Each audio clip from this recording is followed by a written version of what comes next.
So this video is to teach you guys the side bridge, which is one of the 3 foundational exercises to strengthen up your core for particularly the oblique muscles. And again, this is the basic foundational exercises. They are simple on purpose, and they're the ones that the research has shown will start to strengthen the endurance of your muscles around your back and put the least amount of pressure on the discs of your lower back. So if you're coming out of an injury, this is where you want to start from.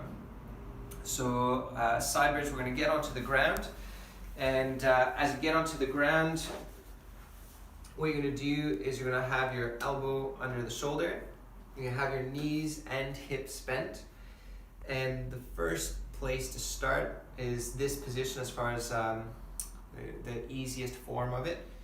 If you've got a bit of shoulder problems, you can put your hand on your shoulder and sort of tuck it in a little by pushing down. And from here, all you're gonna do before you move, just tighten up your abs a little bit, almost like somebody's gonna punch you in the gut, just to tighten that up a bit, and then raise it up. And you're just gonna hold it there for a good 10 seconds, and you're gonna drop back down. Now, I'll write this up in a program as to how many of these you would do, that kind of stuff, but once you find that's really easy, the next step would be to go from, instead of just raising the hip up, you're going to raise and move yourself forward. So that way you're, from your knees to your shoulders, you're completely straight. And then you're gonna come back down. And I want you to notice that I get up and out of this position by hinging at my hips. I'm hinging forward and then hinging back to rest, as opposed to dropping down, where you'll notice my back sort of sags as I do that. And if I had a back injury or coming out of a back injury, that could be quite painful or uncomfortable.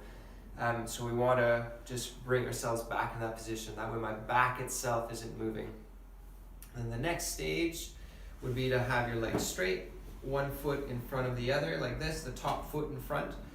And again, there's a little bit of a bend through my hips, and then I just come up and hold that for a good 10 seconds. If I want to make that a bit more difficult, I can put a hand on my leg like this or like that, so that way the weight of my arm pushes out a little bit more. And then the next step to make it a little bit more difficult would be to start tilting a little bit like this, and then back. And you'll notice that the tilting or the twisting happens at my shoulder and my toes, but nothing, I'm not twisting at my back. It's just the shoulders and toes. Give that a try.